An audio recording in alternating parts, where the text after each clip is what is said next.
তো আমি আজকে করব আলুর চপ। তো প্রথমে আলুগুলোকে সিদ্ধ করে ভালো করে মেখে নিয়েছি। তো পেঁয়াজ কুচি করে নিয়েছি, লঙ্কা কুচি করে নিয়েছি।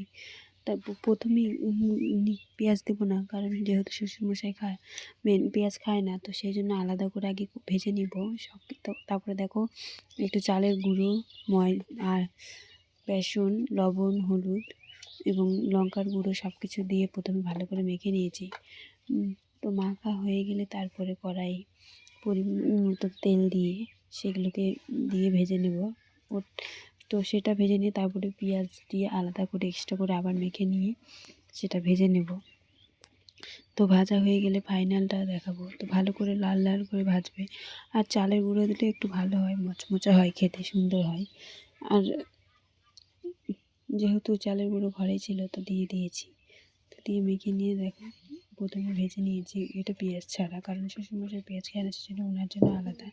আর ওইটা ভেজে তুলে নিয়ে পেঁয়াজগুলো ভেজে পেঁয়াজটা ওগুলো মেখে ভেজে নেব।